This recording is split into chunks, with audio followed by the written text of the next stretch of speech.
Evening, everybody.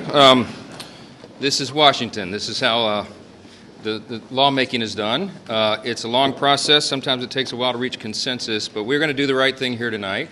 The American Relief Act of 2024 will provide temporary funding to get us into the first part of next year. We're excited about that because Republicans will have control of the White House and the Senate and the House, and we'll be able to make the key decisions about funding for the 2025 fiscal year. So this will allow us the opportunity to do that. In addition, we're going to take care of Americans who have suffered true devastating emergencies and disasters. We had, of course, a record hurricane season with Helene and Milton that did real damage across as many as 6 states.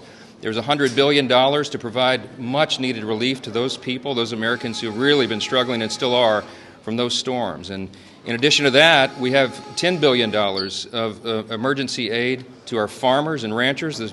Many of the small farms in America are on the verge of collapse, primarily because of Bidenomics and inflation, the high cost of inputs and fertilizer and seed and everything that they need to keep those farms going. And they've had 3 lost years in a row, some of it because of drought, a lot of it because of the economics of it, and it doesn't make sense for lenders to provide them funding anymore. And so this is a stopgap measure to save those farms, to save food production in America, to ensure that we have that diversity in the marketplace and our food supply is directly related to national security. So it's a very, very important thing for both parties to do to provide that aid. We also have a clean extension of the Farm Bill, a clean extension of health extenders that are necessary, and a couple of other details. Everything that I just told you was negotiated in a bipartisan fashion.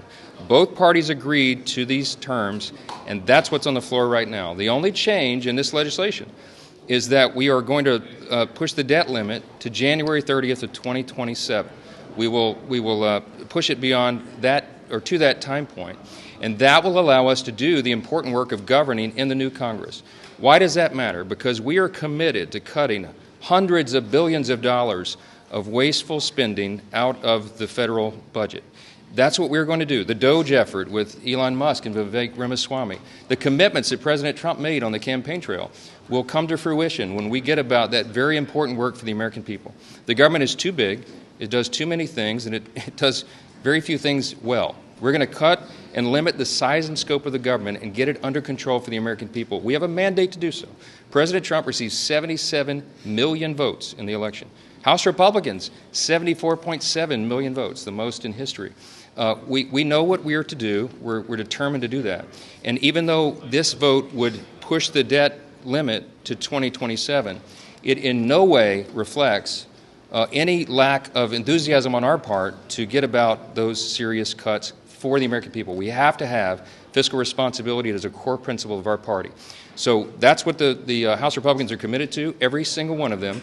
We will get together and do that work, and it begins in early January. I hope that this vote passes tonight. We will send it to the Senate. We will extend funding, and we'll come back, and we will have the America First agenda come in roaring in January for the American people. Thank you so much. Thank you.